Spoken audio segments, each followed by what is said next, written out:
Okay, बिस्मिल्लाहिर्रहमानिर्रहीम। Let's start from rule number 1। देखिए, सबसे पहले तो मैं आपको ये बता दूं कि सब्जेक्ट क्या होता है और वर्ब क्या होता है और एग्रीमेंट किसको कहते हैं। सब्जेक्ट बेसिकली एक ऐसे पर्सन को कह सकते हैं आप, या कोई डूअर को कहते हैं, ठीक है, काम करने वाले को कहते हैं बेसिकली। तो सब्जेक्ट का वर्ब के साथ एग्रीमेंट, अब वो वर्ब चाहे आपकी ऑक्सिलरी वर्ब हो चाहे आपकी मेन वर्ब हो, ठीक है। ऑक्सिलरी वर्ब मतलब कि helping verb, and main verb जो हम यूज़ करते हैं किसी भी एक्शन को, किसी भी स्टेट को, किसी भी रिलेशन को शो करने के लिए जो वर्ब हम यूज़ करते हैं वो मेन वर्ब होती है, that is other than helping verb. Rule number 1 ये है, जो कि मैंने आपको पिछले सेशंस में भी बताया है, कि रूल नंबर 1 ये है कि अगर आपका सब्जेक्ट सिंगुलर है तो उसके साथ वर्ब सिंगुलर आएगी।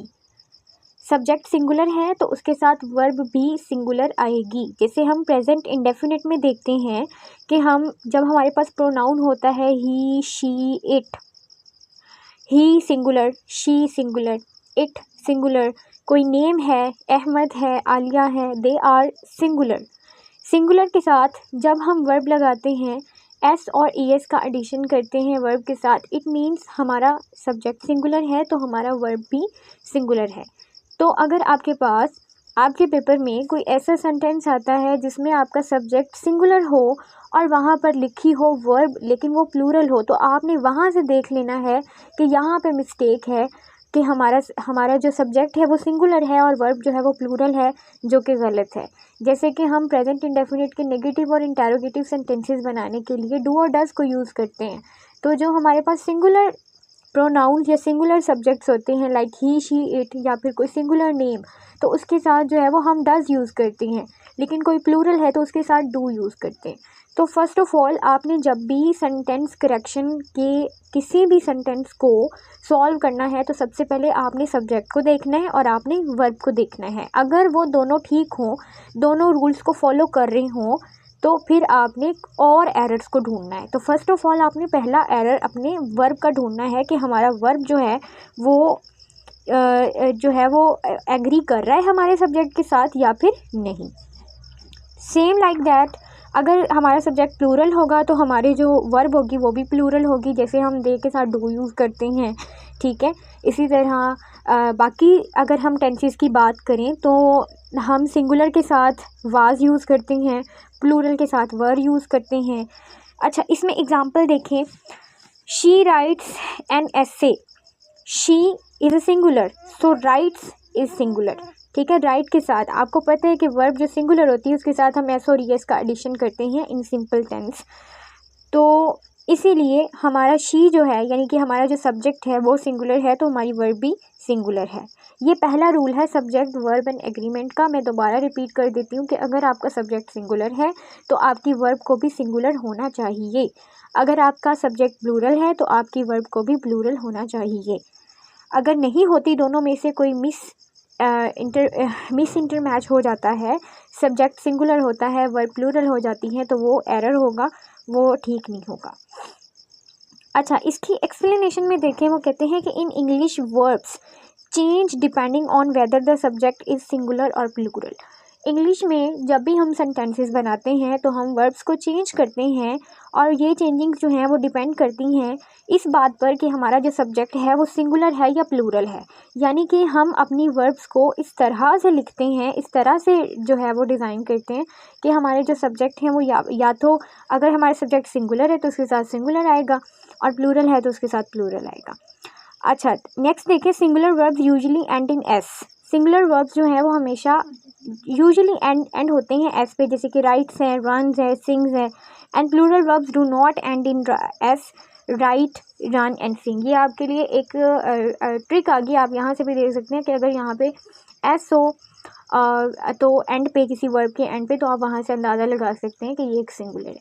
अच्छा, 1 मिनट रुकें। हाँ जी Muniba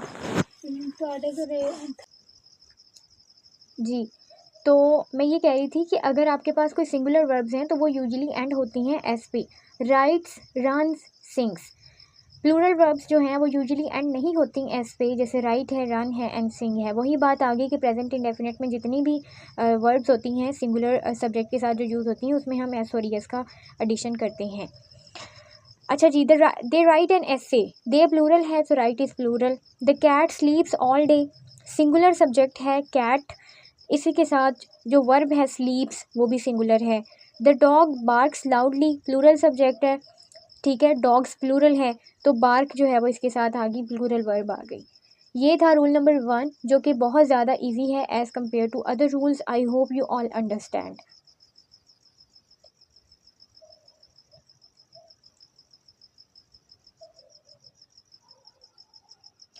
Rule number 2 is indefinite pronouns. Some indefinite pronouns are always singular. Some are always plural. Some change depending on the noun after them. मैंने आपको पढ़ाया था प्रोनाउंस वाले टॉपिक में, जब हम पार्ट्स ऑफ स्पीच कवर कर रहे थे तो मैंने आपको बताया था कि इंडेफिनिट प्रोनाउंस कौन कौन से होते हैं। तब मैंने आपको बताया था कि indefinite pronouns are the pronouns जो कि ग्रुप के अंदर से किसी ख़ास बंदे को या ख़ास चीज़ को किसी एक को मेंशन करते हैं तो उनको हम कहते हैं कि ये हमारे पास इंडेफिनिट प्रोनाउंस हैं, जैसे कि each, every, either, neither, someone, everyone, anyone, few, many, both, ये सारे इंडेफिनिट प्रोनाउंस हैं। लेकिन अब इनमें से आपका जो सब्जेक्ट वर्ब एग्रीमेंट है उसका रूल ये है कि each, every, either, neither, someone, everyone, anyone, no one, something, anything, everything and nothing, ये हमेशा सिंगुलर यूज़ होंगे। जब भी सेंटेंस में ये यूज़ होंगे एज अ सिंगुलर यूज़ होंगे, एज अ सिंगुलर प्रोनाउंस के तौर पर यूज़ होंगे। आप मेरी बात समझ रहे हैं कि सिंगुलर प्रोनाउंस के तौर पर यूज़ होंगे, ठीक है। अब अगर आपका प्रोनाउन सिंगुलर है, इट मीन्स आपका सब्जेक्ट सिंगुलर है, तो आपकी वर्ब भी सिंगुलर होगी। यानी आप अपनी वर्ब के साथ अगर प्रेजेंट की बात कर रहे हैं तो उसके साथ एस लगा होगा या फिर ई एस लगा होगा। जबकि few, many, both, several, few are interested in politics, अब फ्यू के साथ आर लगा दिया, few, many, both and several, इनको हमेशा प्लूरल कंसीडर किया जाएगा और इनके साथ जो वर्ब्स आएंगी वो भी प्लूरल होंगी। अब कुछ हमारे पास इंडेफिनिट प्रोनाउंस ऐसे हैं जो सिंगुलर भी हो सकते हैं, प्लूरल भी हो सकते हैं, डिपेंड करता है कॉन्टेक्स्ट पे। कॉन्टेक्स्ट से मतलब ये है कि आपके सेंटेंस पे डिपेंड करता है कि आपका सेंटेंस आपको बताएगा कि यहाँ पे ये जो इंडेफिनिट प्रोनाउंस हैं ये एज अ सिंगुलर एक्ट कर रहे हैं या फिर ये प्लूरल एक्ट कर रहे हैं। और जब आप उसको समझ जाएंगे उसके हिसाब से फिर आपने अपनी वर्ब को चूज़ करना है, whether to choose a singular verb और टू प्लूरल वर्ब, जैसे कि all, some, none, most, any. Example में देखें, some of the water is cold, some of the water यानी कि पानी का कुछ हिस्सा, तो इसमें जो पानी जो है इसको एक सिंगुलर वाहिद यूनिट के तौर पर लिया जा रहा है, that is why they have used is in this sentence. लेकिन दूसरे सेंटेंस में देखें, some of the students are absent, some of the students are absent. अब यहाँ देखें, सम ऑफ द स्टूडेंट्स, तालिब इल्मों में से कुछ, तो तालिब इल्म ज़्यादा हैं, एक से ज़्यादा यूनिट्स में बात कर रहे हैं, that is why they have used are in this sentence. So I hope you understand, we have indefinite pronouns that those acts as subject, and some indefinite pronouns acts as singular, some always plural, and some can be singular or plural, it depends on the context. Okay, moving forward to the rule number 3, compound subject with and. Rule number 3 ये है, if two subjects are joined by and, दो subjects हो आपके पास, कोई भी हो सकते हैं, Ali and Ahmad, Aamna and Heera, Aamna and Ahmad, कोई भी हो सकते हैं, कोई सब्जेक्ट है, ही एंड शी, जब ये जुड़े हों आपस में सो ये यूज़ अ प्लूरल वर्ब, तो ये वर्ब कौन सी आएगी, प्लूरल आएगी। जब दो सब्जेक्ट आपस में जुड़े हों, कैसे जुड़े हों, एंड के साथ जुड़े हों, यानी कि कौन सी कंजंक्शन लगी हो, कोऑर्डिनेटिंग कंजंक्शन से जुड़े हों, और तो ये कौन सी वर्ब लेंगे, प्लूरल वर्ब लेंगे। And if two subjects refer to one idea use a singular verb, लेकिन अगर दो सब्जेक्ट हों और वो किसी एक ही आइडिया को रेफ़र कर रहे हों, एक ही चीज़ के बारे में बात कर रहे हों, तो फिर जो है उनके साथ वर्ब जो है वो सिंगुलर लगेगी। कैसे, इसकी एग्जांपल में देख लेते हैं। Lisa and Mariam are best friends. अब इस सेंटेंस में देखें, इसमें देखें लीज़ा एंड मरियम। अब लीज़ा अलग लड़की है, मरियम अलग लड़की है, but they are best friends. अब दो अलग अलग लोग हैं और दो अलग अलग सब्जेक्ट्स हैं, उनको जोड़ा गया है एंड के साथ, और ये दोनों सब्जेक्ट्स एक ही चीज़ को रेफ़र नहीं कर रहे, ये दोनों अलग अलग हैं। That is why they have used plural verb. Two people, दो लोग हैं, तो दैट इज़ वाई वर्ब जो है, वर्ब भी यहाँ पे आर लगाया है उन्होंने, प्लूरल है। The teacher and the student discuss the topic. The teacher and the student discuss the topic. अब एक टीचर है, एक स्टूडेंट है, दोनों का प्रोफेशन भी अलग है, दोनों का काम भी अलग है, यानी कि दो सब्जेक्ट हैं हमारे पास, उनको एंड के साथ जोड़ा गया है, लेकिन वो एक ही चीज़ को रेफ़र नहीं कर रहे, तो वर्ब कौन सी आएगी? प्लूरल वर्ब आएगी। दोबारा मैं रिपीट कर देती हूँ, अगर आपके पास दो सब्जेक्ट्स हों और उनको ज्वाइन किया गया हो एंड के साथ, तो वर्ब हमेशा प्लूरल आएगी।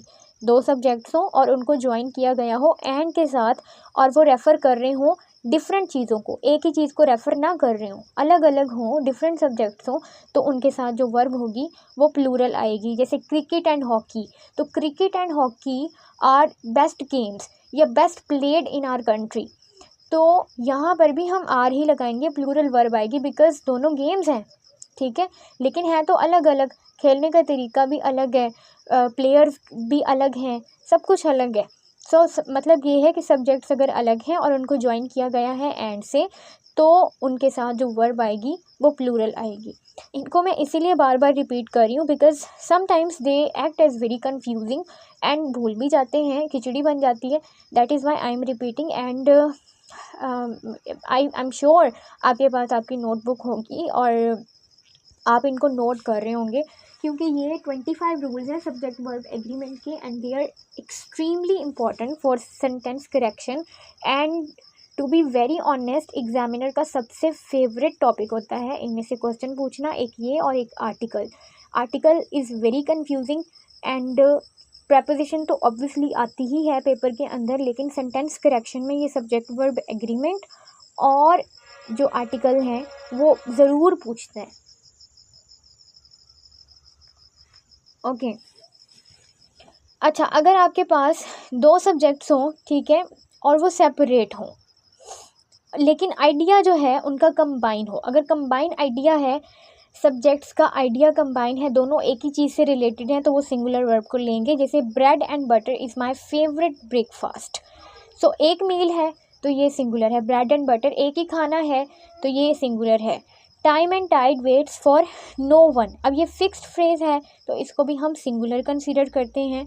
Bread and butter are delicious, अब ये इनकरेक्ट है, यहाँ पे इज़ आना चाहिए क्योंकि ब्रेड एंड बटर एक ही डिश को रेफ़र कर रहे हैं। तो आपने ये याद रखना है कि अगर आपके पास कोई सब्जेक्ट है, दो सब्जेक्ट हैं, अगर वो एक ही आइडिया को रेफ़र कर रहे हैं तो उसके साथ जो वर्ब आएगी वो सिंगुलर होगी, और अगर वो डिफरेंट आइडिया को रेफ़र कर रहे हैं, दो सब्जेक्ट अलग अलग हैं, तो उनके साथ प्लूरल वर्ब आएगी। ओके, 3 रूल्स हो गए, वेरी गुड। अच्छा, मुझे यहाँ पे बताएं, आपको समझ आ गई? यहाँ तक क्लियर है? आज तो लोग ही बड़े थोड़े से हैं। चलें, ओके। रूल नंबर 4 है सब्जेक्ट ज्वाइंड बाय और नॉर।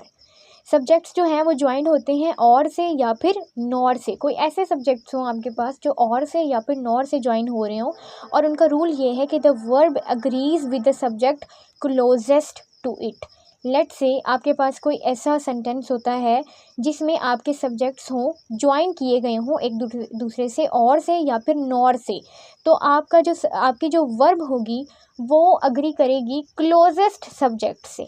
अब मैं आपको इसको एग्जाम्पल से समझाती हूँ, then it will be very clear for you. Okay, the sentence is neither the teacher nor the student. अब यहाँ देखें, first subject is the teacher and the other subject is the students are ready, वो ready हैं। अब यहाँ देखें, students plural हैं, लेकिन जो टीचर है वो सिंगुलर है। उन्होंने भी यही बताया कि अगर आपके पास दो सब्जेक्ट हों और वो नॉर या फिर और से आपस में ज्वाइन हो तो आपकी जो वर्ब होगी वो अग्री करेगी क्लोजेस्ट वन से। क्लोजेस्ट वन से मुराद ये है कि जो करीब करीब होगा उसके साथ अग्री करेगा। तो यहाँ पे इस सेंटेंस में neither the teacher nor the students, अब यहाँ पे सबसे क्लोजेस्ट जो है वो स्टूडेंट्स हैं। अब स्टूडेंट्स यहाँ पे प्लूरल है तो वर्ब भी प्लूरल आएगी, that is why they have used are in this sentence. Next sentence में देखते हैं, either the boys or the teacher is responsible. Teacher, either the boys or the teacher is responsible. अब यहाँ पे subject the boys है पहला subject, दूसरा subject है the teacher. The boys or the teacher में से जो क्लोजेस्ट वन है द टीचर है।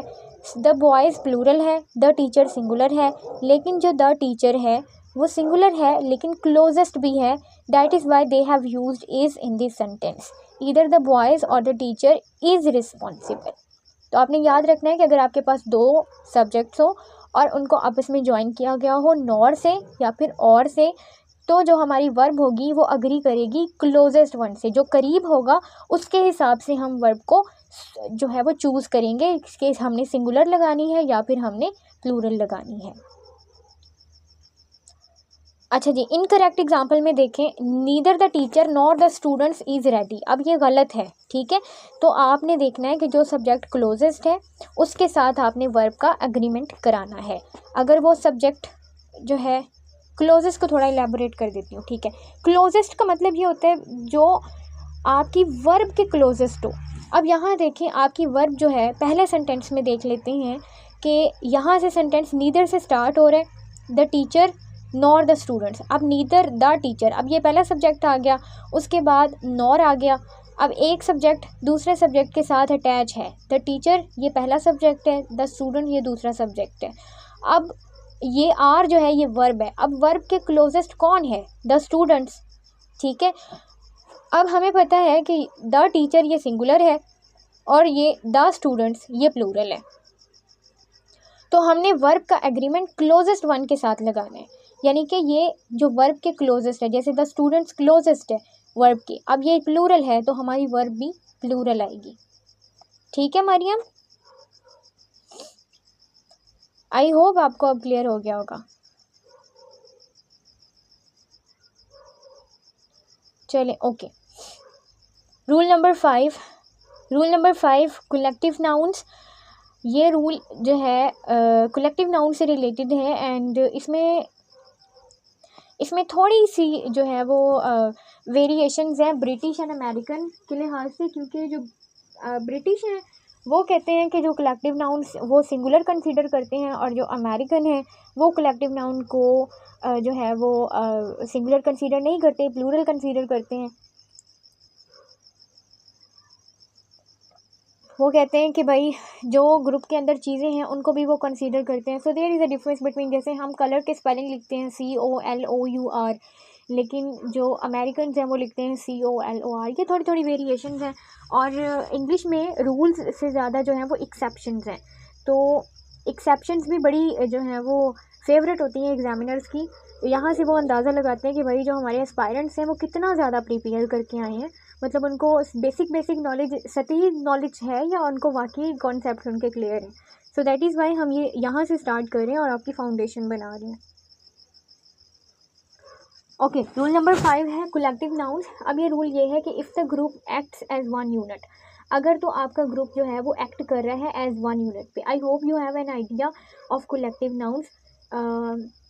कलेक्टिव नाउन्स ऐसे नाउन्स होते हैं जो सिंगल यूनिट के तौर पर काम करते हैं, लेकिन उनमें काफ़ी सारी चीज़ें या काफ़ी सारे सब ग्रुप्स जो हैं वो इंक्लूडेड होते हैं। और इसकी अगर मैं बहुत ही बेसिक एग्जांपल दूँ तो आर्मी कह सकते हैं, क्लास कह सकते हैं, या फिर शेफर्ड होता है आई थिंक सो, जिसको रेवर कहते हैं, वो कह सकते हैं। तो उसमें काफ़ी सारी चीज़ें, क्राउड भी कह सकते हैं, क्राउड में मेल फीमेल बूढ़े बच्चे सारे इंक्लूडेड होते हैं। तो वो कहते हैं कि अगर आपके पास कोई कलेक्टिव नाउन है और वो एक वन यूनिट के तौर पर एक्ट कर रहा है तो आपने एक सिंगुलर वर्ब जो है वो यूज़ करनी है। मतलब आपके पास एक कलेक्टिव नाउन है और वो सिंगुलर यूनिट के तौर पर एक्ट कर रहा है तो आप सिंगुलर वर्ब लगाएंगे। लेकिन उसी कलेक्टिव नाउन के जो मेंबर्स हैं अगर उनको रेफ़र किया जाए, उनको इंडिविजुअली मेंशन किया जाए, तो फिर हम प्लूरल वर्ब यूज़ करेंगे। लेट्स टेक एन एग्जांपल, जैसे कि एक्सप्लेनेशन देख लेते हैं। Collective nouns team, family, committee, government, jury, audience, ये सिंगुलर भी हो सकते हैं, प्लूरल भी हो सकते हैं, डिपेंडिंग ऑन कॉन्टेक्स्ट, मतलब कि सेंटेंस पे डिपेंड करेगा। वही बात आ गई कि अगर कलेक्टिव नाउन जो है वो एक यूनिट के तौर पर काम कर रहा है तो सिंगुलर होगा, अगर ये एक मेंबर्स को भी इंडिविजुअली मेंशन किया जा रहा है तो फिर इसके साथ प्लूरल वर्ब आएगी। जैसे कि the team wins every match, team जो है वो हर मैच को जीतती है। अब यहाँ पे टीम, एक ही टीम की बात की जा रही है, टीम के जो 11 खिलाड़ी हैं उनको इंडिविजुअली मेंशन नहीं किया जा रहा, टीम को एक यूनिट के तौर पर लिया जा रहा है, यानी टीम एक है। तो इसके साथ इसीलिए उन्होंने विन्स लगाया, और विन्स आपको पता है जो वर्ब्स यूजुअली एस पे एंड होती हैं वो होती हैं सिंगुलर होती हैं। The committee decides the rules, the committee decide, अब कमेटी एक है, हालांकि कमेटी में काफ़ी सारे मेंबर्स इंडिविजुअली अपना अपना फंक्शन परफॉर्म कर रहे होते हैं, but now they are saying that the committee decides, यानी कि कमेटी डिसाइड करती है। तो एक ही कमेटी को एज ए यूनिट कंसीडर किया जा रहा है, तो इसके साथ जो वर्ब आएगी वो भी सिंगुलर होगी। That is why they have used decides. The committee decides the rules, यानी कि वन ग्रुप है तो इसीलिए इसके साथ सिंगुलर वर्ब आ गई। ओके, प्लूरल में देखें, the teams are wearing different jerseys, मतलब कि टीम जो है वो डिफरेंट जर्सीज पहने हुए है। तो यहाँ पे एम्फेसाइज किया जा रहा है टीम के इंडिविजुअल्स को, टीम में मौजूद जो प्लेयर्स हैं उनको एम्फेसाइज किया जा रहा है, इसीलिए हम यहाँ पे प्लूरल वर्ब को यूज़ कर रहे हैं और यूज़ कर रहे हैं। The jury are divided in their decision, each juror has a different opinion, the jury are divided in their decision, I mean जो जजेस हैं या जो जूरी हैं जिन्होंने डिसीजन लेना है उनके डिसीजंस अलग अलग हैं, वो आप उनके जो डिसीजंस हैं वो डिवाइडेड हैं, यानी कि जूरी जो है उनको उसके अंदर जो उसके मेंबर्स हैं उनकी बात की जा रही है, as a single unit consider नहीं किया जा रहा। That is why they have used are, जो कि प्लूरल वर्ब है। The team is wearing different jerseys, अब ये इनकरेक्ट है क्योंकि टीम जो है वो टीम बेशक सिंगुलर है लेकिन यहाँ पर प्लेयर्स को कंसीडर किया जा रहा है as individual, so that is why यहाँ पर जो वर्ब आएगी वो प्लूरल होगी। अगर आपको कलेक्टिव नाउन की अच्छी तरह से समझ है तो आपके लिए रूल बहुत आसान होगा बाकी सारे रूल्स की तरह। 5 रूल्स हो गए हैं अल्हम्दुलिल्लाह। रूल नंबर 6 पे आ जाएं। अगर आपके पास टाइटल्स हों, नेम्स हों, या फिर आपके पास कोई सिंगुलर नाउन्स हों जो एंड हो रहे हों एस के साथ, एस से कोई टाइटल हो यानी कोई खिताब हो, कोई नाम हो, या फिर कोई सिंगुलर नाउन हो यानी कि वाहिद इसम हो जिसका एंड हो रहा हो एस पे, उनके साथ क्या आएगा। रूल ये है कि किताबों के टाइटल हों, मूवीज़ के हों, ऑर्गेनाइजेशंस के हों, या किसी आर्ट का कोई वर्क हो उसका टाइटल हो तो उसके साथ हमेशा सिंगुलर वर्ब आएगा, बेशक वो हमें प्लूरल लग रहे हों। याद रखना है, किसी किताब का टाइटल है, किसी मूवी का है, ऑर्गेनाइजेशंस का है, कोई आर्ट वर्क है, उनके साथ हमेशा सिंगुलर वर्ब आएगा, हत्ता कि वो आपको प्लूरल लग भी रहे हो तो भी आपने उसके साथ सिंगुलर वर्ब ही लगाना है। सिंगुलर नाउन्स जो कि एंड होते हैं एस से, जैसे कि न्यूज़ या फिर मैथमेटिक्स, पॉलिटिक्स। अब न्यूज़ इसका मतलब होता है ख़बरें, लेकिन जो न्यूज़ है इसको हमेशा कंसीडर किया जाता है as a one unit singular के तौर पर, और इसीलिए इसके साथ जो है वो सिंगुलर वर्ब ही आती है। मैथमेटिक्स, पॉलिटिक्स, इनके साथ भी सिंगुलर वर्ब आती है। याद रखना है आपके पास कोई ऐसे नाउन्स हो, ऐसे इसम हो जो एंड हो रहे हो एस पे, जिनका एंड हो एस पे, उसके साथ हमेशा जो है वो सिंगुलर वर्ब ही आएगी। Explanation, even though these words look plural they are treated as singular entities, हालांकि ये वाले जो वर्ड्स हैं ये हमें प्लूरल लगते हैं लेकिन फिर भी हम इनको एक सिंगुलर एंटाइटीज़ के तौर पर कंसीडर करते हैं।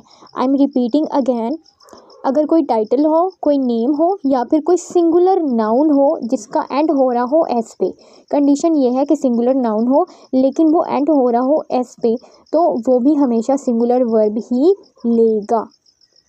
इसके एग्जांपल्स में आप न्यूज़ को याद रख सकते हैं एज अ ट्रिक के तौर पर इन योर माइंड कि न्यूज़ जो है वो एक नाउन है, सिंगुलर नाउन है, उसका एंड हो रहा है एस पे। तो इस तरह के जितने भी नाउन होंगे उनके साथ हमेशा सिंगुलर वर्ब आएगी। करेक्ट एग्जांपल्स में देखें, Gulliver's travels is a famous novel. अब ये फेमस का नॉवल का नाम है गुलिवर्स ट्रैवल्स। अब यहाँ ट्रैवल्स इससे मुझे लग रहा है, मुझे खुद को फील हो रहा है कि यार ये तो प्लूरल है। तो अगर मुझे पता नहीं होगा, मुझे रूल्स पता नहीं होंगे, तो मैं क्या करूँगी कि इसके साथ जो है वो लगा दूँगी प्लूरल वर्ब आर लगा दूँगी। बट यहाँ पे हमने सब्जेक्ट वर्ब एग्रीमेंट का रूल नंबर 6 पढ़ लिया कि उन्होंने कहा है कि अगर आपके पास कोई टाइटल्स के नेम हो, लग भी रहे हो कि वो प्लूरल हैं, लेकिन फिर भी आपने उनको वर्ब जो है वो साथ लगानी है, वो हमेशा सिंगुलर ही लगानी है। That is why they have used is in this sentence. अच्छा, इस स्लाइड को जल्दी से ख़त्म करते हैं, उसके बाद फिर दोबारा ज्वाइन करेंगे। Mathematics is my favourite subject. अब mathematics seems plural but it is not as plural. Singular noun है, एंड एस पे एंड हो रहा है, तो इसके साथ भी सिंगुलर वर्ब लगाई हुई है। यूनाइटेड नेशंस कॉमन बंदे को हमेशा यही लगेगा कि ये प्लूरल है, but it is not plural. That is why यहाँ पे उन्होंने हैज़ लगाया है, हैव नहीं लगाया। The United Nations has announced a new policy and organization. मतलब यूनाइटेड नेशन एक ऑर्गेनाइजेशन है, इसीलिए उसके साथ हमने सिंगुलर वर्ब लगाया है। इनकरेक्ट एग्जाम्पल ये है कि United Nations have announced a new policy. तो हम हैव नहीं लगा सकते बिकॉज यूनाइटेड नेशंस एक ऑर्गेनाइजेशन का नाम है, और एक ऑर्गेनाइजेशन है, ज़्यादा ऑर्गेनाइजेशन नहीं है। इट मीन्स कि हमारा जो सब्जेक्ट है वो सिंगुलर है, तो उसके साथ जो वर्ब आएगी वो भी सिंगुलर आएगी, इसीलिए हम यहाँ पे हैज़ लगाएंगे, हैव नहीं लगा सकते। अगर हम यहाँ पे हैव लगाते हैं तो हमारा सेंटेंस गलत हो जाएगा। मैं मीटिंग यहाँ पे एंड कर रही हूँ, लिंक मैं दोबारा शेयर कर देती हूँ, जल्दी से ज्वाइन कर लें। Okay, let's start again. Rule number 7 and rule number 8. Quantities and relative pronouns.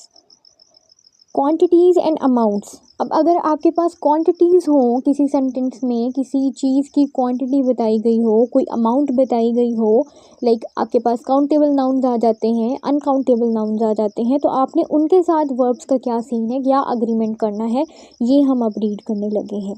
So when referring to a total amount, जब आप रेफ़र कर रहे हो, एक मिनट,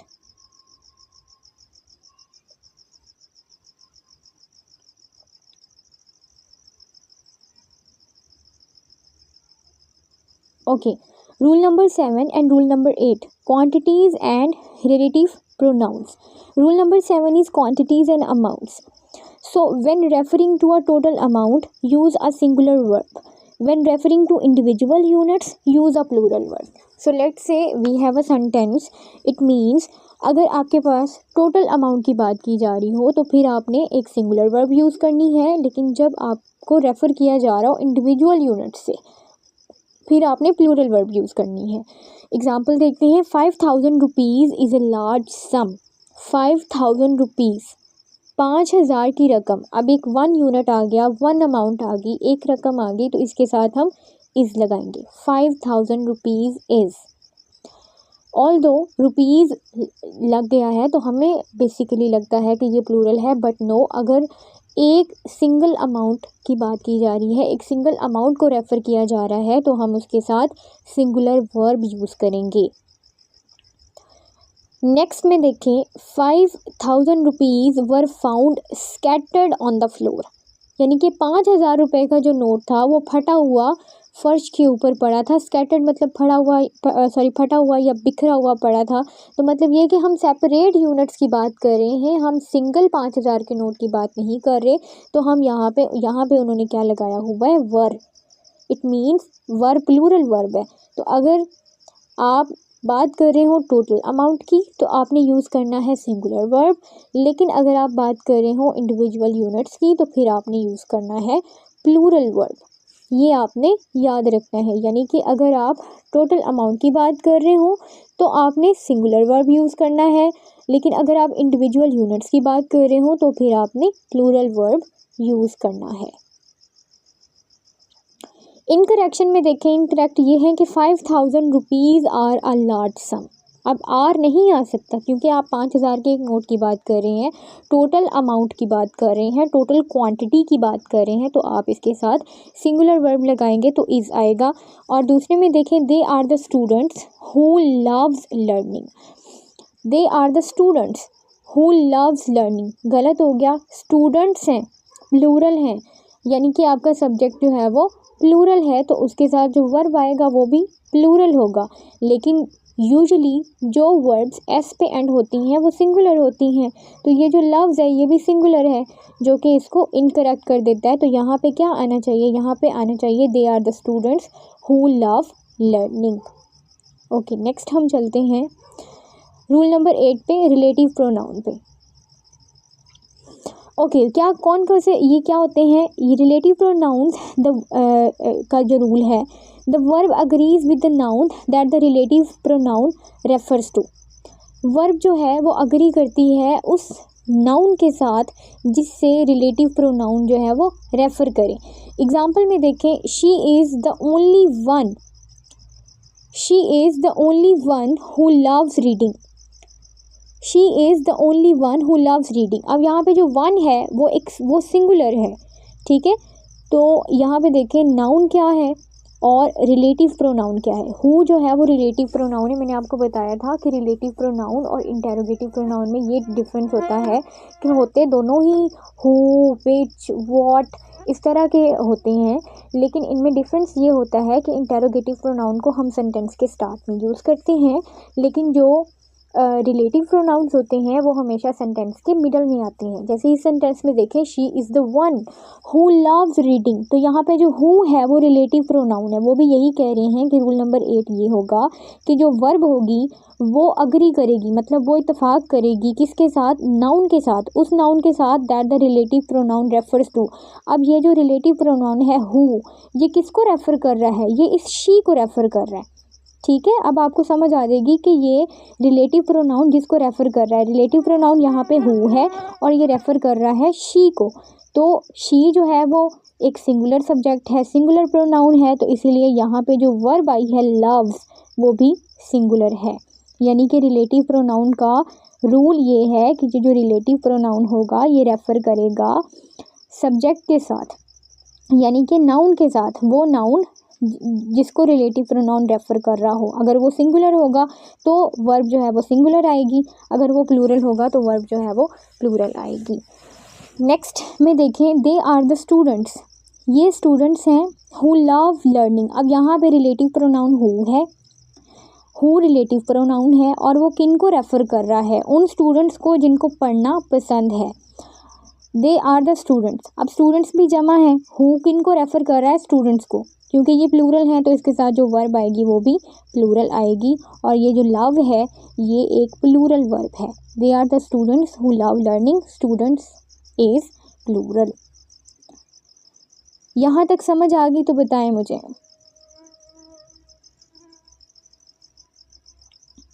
जी मैम, अंडरस्टूड। चलें, शुक्र अल्हम्दुलिल्लाह। नेक्स्ट चलते हैं नेक्स्ट स्लाइड पे। Rule number 9 and 10, there is an are और जेरेंड्स और इन्फिनेटिव्स। मुझे एक बात बताएं, खिचड़ी तो नहीं बन रही आपके दिमाग में, समझ आ रही है सारी, साथ साथ कुछ नोट भी करते जाएं, स्लाइड्स तो आपको मिलेंगी।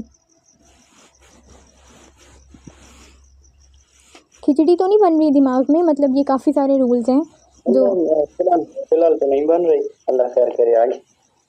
रूल नंबर 7 एंड 8 रिपीट कर दूँ मरियम, फिर ये मैं एंड पे रिपीट कर दूँगी बेटे, अभी तो फ्लो के साथ चल रहे हैं, अभी आप इसको समझ लो फिर मैं 7 और 8 रिपीट कर दूँगी।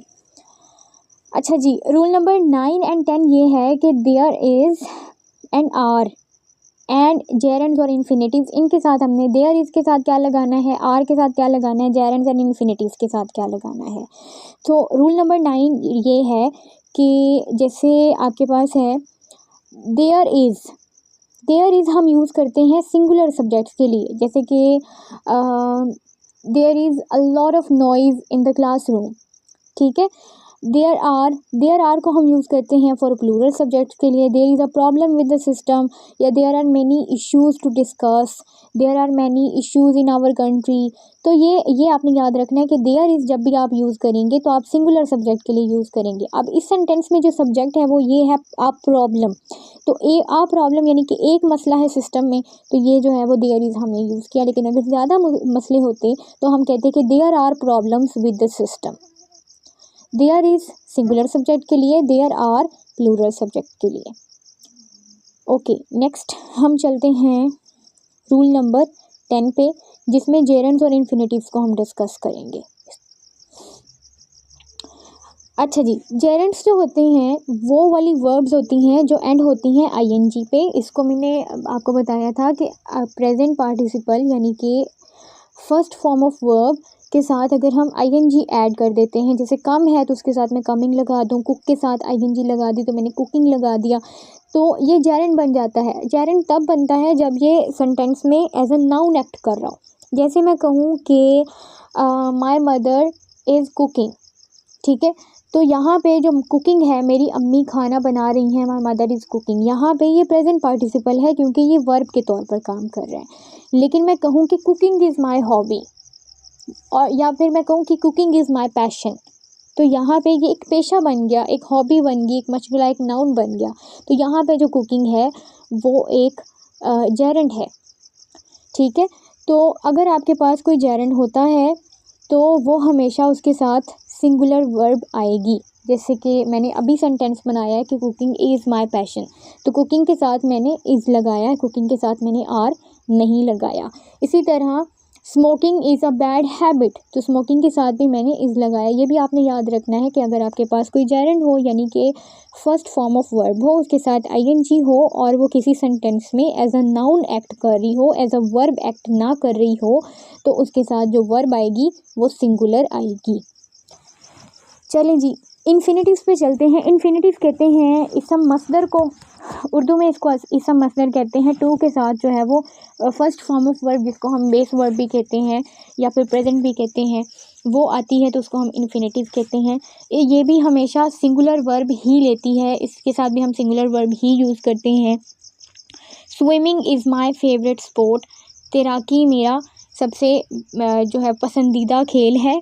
To read regularly helps in exams. अब आप यहाँ पे जो है वो जो पहली एग्जांपल है स्विमिंग वाली, ये जेरेंड की है, और यहाँ पे टू के साथ जो first form to read regularly helps in exams, ये इन्फिनेटिव की है, यानी कि टू प्लस बेस वर्ब है तो इसके साथ भी आपने सिंगुलर वर्ब लगानी है, और अगर आपके पास कोई जेरेंड है तो भी इसके साथ सिंगुलर वर्ब ही आएगी।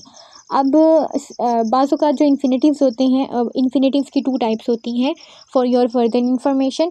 ये बेयर इन्फिनेटिव्स भी होते हैं, यानी कि ऐसे इन्फिनेटिव्स जिनमें टू नहीं लगा होता, जिनको आइडेंटिफाई करना थोड़ा सा मुश्किल होता है एज़ कम्पेयर टू ये वाले इन्फिनेटिव्स जिनके साथ टू लगा होता है। तो ये आपने थोड़ा सा ख्याल रखना है, लेकिन ज़्यादातर यही होगा कि आपको वो बता देंगे, ऐसी बात नहीं है, इतना भी तंग नहीं करेंगे।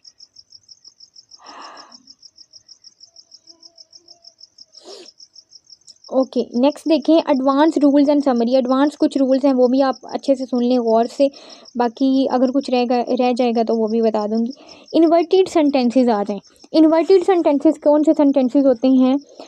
जिनमें when the verb comes before the subject, जब कोई वर्ब जो है वो सब्जेक्ट से पहले आ जाए, सब्जेक्ट से पहले कोई वर्ब आ जाए तो it must still agree before with the subject in number. जैसे कि example, where are my keys, तो कीज़ जो है is plural, so are is used. अब इसको दोबारा फिर मैं कर देती हूँ एक्सप्लेन कि जब आपके पास कोई वर्ब हो लेकिन वो आए, कहाँ आए? बिफोर द सब्जेक्ट, सब्जेक्ट से पहले आए। एग्जांपल में देखें, आपके पास यहाँ पे वर्ब है आर, ठीक है, आपके पास यहाँ पे माई कीज़ सब्जेक्ट है, सब्जेक्ट से पहले आ रही है आपके पास वर्ब आर, वो क्या कहते हैं? It must still agree with the subject in number. पहले आए या बाद में आए, इसको फिर भी सब्जेक्ट के साथ जो है वो अग्री करना पड़ता है। तो यहाँ पे देखें कीज़ जो हैं वो प्लूरल हैं, तो इसीलिए यहाँ पे आर लगा हुआ है, आर भी प्लूरल है। आई होप यू अंडरस्टैंड नाउ कि अगर आपके पास कोई इन्वर्टेड सेंटेंस हो, इन्वर्टेड सेंटेंस से मुराद ये है कि उल्टा पुल्टा सेंटेंस हो, तो जिसमें जनरली तो कोई सेंटेंस ऐसे ही होता है कि सबसे पहले सब्जेक्ट आता है, उसके बाद वर्ब, उसके बाद फिर ऑब्जेक्ट। लेकिन अगर आपके पास कोई ऐसा सेंटेंस हो जिसमें वर्ब पहले आ जाए और आपका सब्जेक्ट बाद में आए, जो कि मोस्टली इंटेरोगेटिव सेंटेंस में होता है, चाहे वो सिंपल इंटेरोगेटिव हो चाहे वो डबल इंटेरोगेटिव हो। ये वाला हमारे पास डबल इंटेरोगेटिव है क्योंकि यहाँ पे वेयर लगा हुआ है, तो आपका जो वर्ब होगा वो स्टिल अग्री करेगा आपके सब्जेक्ट के साथ। आपका सब्जेक्ट यहाँ पे कीज़ है यानी कि चाबियाँ, इट इज़ अ प्लूरल, तो इसके साथ जो वर्ब आएगी वो भी प्लूरल होगी। Keys is plural, so are is used. Okay, next चलते हैं expressions like more than one. अगर कोई एक्सप्रेशन हो more than, the phrase more than one is singular. More than one जो फ्रेज है वो सिंगुलर है, even though it refers to multiple things. हालांकि कि ये मल्टीपल थिंग्स को रेफर करता है लेकिन फिर भी इस फ्रेज को हम सिंगुलर कंसीडर करते हैं। एग्जांपल देखिए, मोर than one student has pass the exam, यानी कि एक स्टूडेंट से ज़ायद जो तलबा थे उन्होंने एग्ज़ाम को पास कर लिया है। तो आपने ये याद रखना है कि एक्सप्रेशंस जैसे कि मोर देन वन जैसे जो एक्सप्रेशन होते हैं इनको हमेशा हम सिंगुलर कंसीडर करते हैं, ऑल्दो ये रेफ़र करते हैं मल्टीपल थिंग्स को, लेकिन फिर भी हम इनको सिंगुलर कंसीडर करते हैं। और जब हम सिंगुलर कंसीडर करते हैं तो डेफिनेटली हम इनके साथ जो वर्ब लगाएंगे वो भी सिंगुलर ही होगी। ओके, यहाँ पे चलते हैं ब्रिटिश वर्सेस अमेरिकन इंग्लिश पे। तो in American English the collective noun usually take a singular verb. American English में जो कलेक्टिव नाउन्स होते हैं उनमें जो कलेक्टिव नाउन्स को यूजुअली सिंगुलर वर्ब जो है वो दी जाती है, सिंगुलर वर्ब लगाई जाती है। लेकिन जो ब्रिटिश इंग्लिश है उसमें जो कलेक्टिव नाउन्स हैं उनके साथ जो सिंगुलर भी हो सकती है और प्लूरल भी हो सकती है, डिपेंडिंग ऑन मीनिंग पे डिपेंड करता है। ये आई थिंक हम रूल नंबर 5 में डिटेल से रीड करके आए हैं। ओके, यहाँ पे देखें expressions like a number of versus the number of versus the number of, यानी कि आपके पास कोई ऐसा एक्सप्रेशन हो जैसे कि आ नंबर ऑफ या फिर the number of. A number of से मुराद ये है एक, ठीक है, a number of takes a plural verb. A number of मतलब बहुत ज़्यादा तादाद में। A number of girls, a number of students were present in the party, ठीक है। अ नंबर ऑफ मतलब बहुत ज़्यादा तादाद, तो इसके साथ जो है वो प्लूरल वर्ब आएगी। द नंबर ऑफ जो है वो उसके साथ जो है वो सिंगुलर वर्ब आएगी। ये आपने याद रख लेना है कि they are very important. Okay, last but not the least, modifiers का एक थोड़ा सा इंट्रोडक्शन ले लें, उसके बाद फिर टाइम बचा तो इसको आज ही कवर कर लेंगे। Modifiers are modifier. अच्छा, हमारा सब्जेक्ट वर्ब एग्रीमेंट तकरीबन यहाँ पे ख़त्म हो गया, बाकी अगर कोई चीज़ें रह जाएंगी तो आई विल इंशाल्लाह डिस्कस विद यू। लेकिन जो बेसिक चीज़ें थी जो काफ़ी इंपॉर्टेंट थी वो मैंने आपसे यहाँ पे शेयर कर दी हैं। मॉडिफायर्स ऐसे वर्ड्स होते हैं, फ्रेजेस हो सकते हैं या फिर क्लॉजेज हो सकते हैं। अब आपने याद रखना है कि मॉडिफायर्स की जो डेफिनेशन है इट इज़ वेरी वास्ट, मतलब इसमें सिर्फ वर्ड्स नहीं है, इसमें फ्रेजेस भी हो सकते हैं, क्लॉजेस भी हो सकते हैं। और ये इनका काम क्या होता है, इनका फंक्शन ये होता है कि ये हमें एडिशनल इंफॉर्मेशन प्रोवाइड करते हैं। लेकिन किसके बारे में? नाउन के बारे में। ये देखें, नाउन के बारे में, नाउन के बारे में, वर्ब के बारे में, या फिर किसी और मॉडिफायर के बारे में इन अ सेंटेंस, किसी सेंटेंस में। याद रखना है ये होते क्या हैं, व्हाट आर देम। या तो वर्ड्स हो सकते हैं या फ्रेजेस हो सकते हैं या फिर क्लॉजेज हो सकते हैं। अच्छा, फिर इनका फंक्शन क्या है, करते क्या हैं, हमें एडिशनल इंफॉर्मेशन प्रोवाइड करते हैं। किसके बारे में भाई? अबाउट अ नाउन, किसी नाउन के बारे में, किसी वर्ब के बारे में, या फिर कोई और जो मॉडिफायर सेंटेंस में यूज़ हुआ उसके हिसाब से हमें ये इंफॉर्मेशन प्रोवाइड करते हैं। Proper placement is crucial for clarity. Proper placement से मुराद ये है कि आपने कहीं पे ही एवं नहीं घुसा देना मॉडिफायर्स को, आपने उनको प्रॉपरली प्लेस करना है, जो उनकी जगह हो उसी जगह पे उनको प्लेस करना है। मतलब कि आपने उनको यूज़ तो करना है लेकिन बिल्कुल ठीक जगह पे यूज़ करना है। चलिए, यहाँ पे ये तो हो जाता है एंड। अब मैं मॉडिफायर्स को थोड़ा सा अगर डिटेल में लेके जाऊँ तो मेरे पास एक और डॉक्यूमेंट है, I would love to share with you because I have so much to share with you guys. यहाँ पे मैंने मॉडिफायर्स, ओके। मॉडिफायर्स क्या होते हैं? मॉडिफायर्स जो हैं वो बेसिकली, मॉडिफाई का मतलब यही होता है जो चेंज करना, ऑल्टरेट करना, कुछ चेंजेस लेके आना। तो मॉडिफायर जो है वो क्या करता है, या तो ऐड करता है या फिर चेंजेस लेके आता है meaning of a word in a sentence. किसी सेंटेंस में जो वर्ड होता है उसके मीनिंग में चेंजेस लेके आता है, उसको हम मॉडिफायर कहते हैं। जैसे कि पहला सेंटेंस देखें, my cat was stretched before the fire place. मेरी जो कैट थी वो स्ट्रेच थी बिफोर द फायर प्लेस। लेकिन यहाँ पे देखें इस सेंटेंस में, माई ऑरेंज स्ट्रिप्ड कैट, मतलब यहाँ पे वो कैट का कलर भी बता रही हैं, आपको एडिशनल इन्फॉर्मेशन प्रोवाइड कर रहा है। किसके बारे में? कैट के बारे में। वही बात आ गई ना जो मैंने आपको डेफिनेशन में बताई थी कि भाई मॉडिफायर्स वर्ड्स हो सकते हैं, फ्रेजेस हो सकते हैं, क्लॉजेज हो सकते हैं। इनका काम क्या है कि ये आपको एडिशनल इन्फॉर्मेशन प्रोवाइड करेंगे। किसके बारे में? किसी नाउन के बारे में। आ गई बात यहाँ पे। ये देखें कैट है, कैट के बारे में वो आपको इन्फॉर्मेशन प्रोवाइड कर रहे हैं, तो ये जो है वो एक मॉडिफायर है।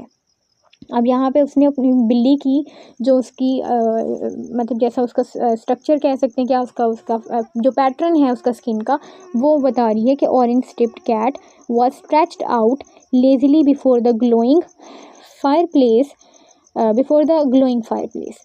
ठीक है। अब यहाँ उन्होंने नीचे इसकी एक्सप्लेनेशन भी लिखी है जो कि मैंने ऑलरेडी कर दी है। तो यहाँ पे वो कह रहे हैं कि जो अंडरलाइन मीनिंग है या सॉरी जो बोल्ड लिखे हुए हैं, ऑरेंज स्ट्रिप्टेड, लेजिली एंड ग्लोइंग, ये सारे मॉडिफायर्स हैं और ये कैट के बारे में हमें मज़ीद इंफॉर्मेशन, एडिशनल इंफॉर्मेशन प्रोवाइड कर रही हैं। अच्छा जी, sometimes the modifier is a group of words not just an adjective और एन एडवर्ब। वही बात आ गई जो हम पहले भी पढ़ के आ रहे हैं। तो आपको पता है कि ग्रुप ऑफ वर्ड्स होगा तो उसको क्या हम कहते हैं? उसको हम फ्रेज कहते हैं। ठीक है। तो my cat who is striped with orange. अब यहाँ पे देखें एक से ज़्यादा अल्फाज आ गए। ठीक है, तो ये ज़ाहिर है फ्रेज़ है, क्योंकि इसमें यहाँ पे कोई सब्जेक्ट वगैरह हमें नज़र नहीं आ रहा, सिर्फ अल्फाज का मजमूआ है। It is making sense but it is not making complete sense, so that is why it is a phrase. तो ये भी एक फ्रेज़ है, इन अ लेज़ी यॉन। तो वही बात आगे जो पीछे हम पढ़ के आए हैं कि ये वर्ड्स हो सकते हैं, फ्रेजेस हो सकते हैं या फिर क्लॉजेज हो सकते हैं, बस इतना आपने याद रखना है। मिसप्लेसिंग मॉडिफायर्स, वही बात कि आपने हमेशा इनकी प्लेसमेंट के लिहाज से केयरफुल रहना है कि आपने इनको कहाँ पे प्लेस करना है। Okay, however when modifiers are not clearly positioned in a sentence, however जो मॉडिफायर्स होते हैं उनको क्लियरली पोजीशन नहीं किया जाता इन अ सेंटेंस में, लेकिन जो रिडिकुलस कन्फ्यूजन में रिजल्ट।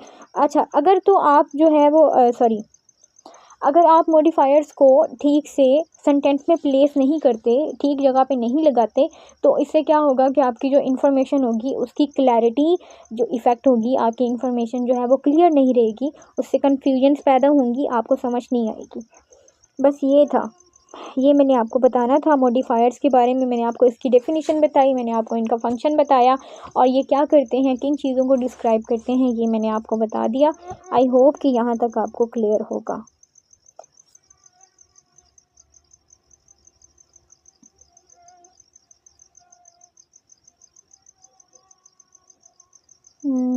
और क्या रह गया है?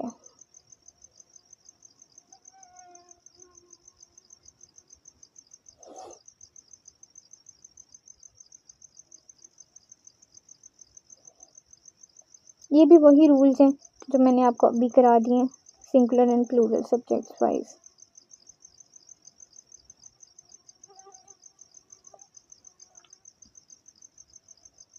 इसमें भी मैं देख लेती हूँ, अगर कुछ रह गया तो मैं आपको दोबारा बता देती हूँ।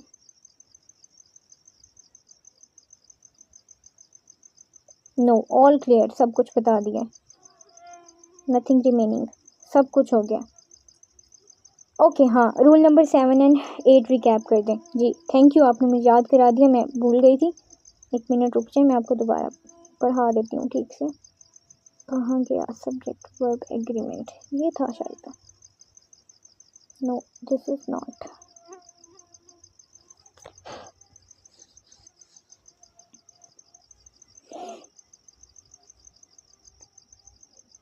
No problem, Mariam. Just remember me in your precious prayers. I am just here for you, your help. Rule number 7 और 8 कह रही हैं आप? Okay. Okay, rule number 7 और 8. अच्छा जी, रूल नंबर 7 एंड 8 को मैं रिपीट करने लगी हूँ। रूल नंबर 7 जो है वो it is related to quantities and amounts. जब आप टोटल अमाउंट की बात कर रहे हों,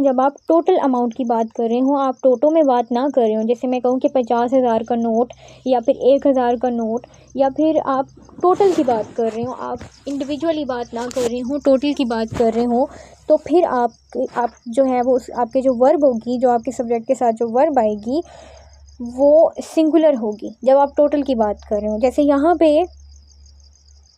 एग्ज़ाम्पल है 5,000 rupees is a large sum. अब आपको लग रहा होगा कि ये 5,000 रुपीज़ जो है वो एक यहाँ से रुपीज़ से आपको लग रहा होगा कि भाई ये तो प्लूरल है, बट नो, 5,000 रुपीज़ को हम एक सिंगल यूनिट के तौर पर कंसीडर करते हैं, यानी कि 5,000 रुपये का एक नोट, 5,000 रुपीज़ 5,000 एक सिंगल यूनिट है, इसीलिए हमने यहाँ पे इज़ लगाया।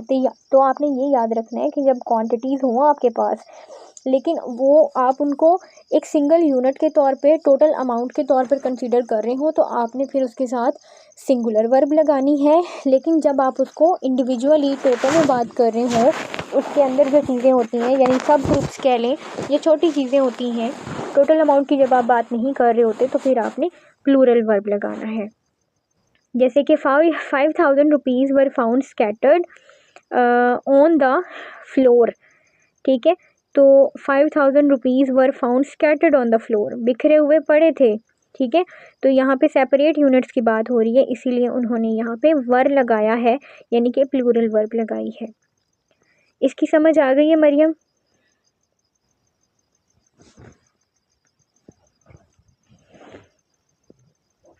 ओके, रूल नंबर 8 पे आ जाते हैं। Rule number 8 is related to relative pronoun. Relative pronoun I have already discussed, they are very interlinked with the interrogative pronoun. और इंटेरोगेटिव प्रोनाउन में और रिलेटिव प्रोनाउन में यही डिफरेंस है, इनके फंक्शन के लिहाज, इनकी प्लेसमेंट के लिहाज से। सबसे पहले कि जो इंटेरोगेटिव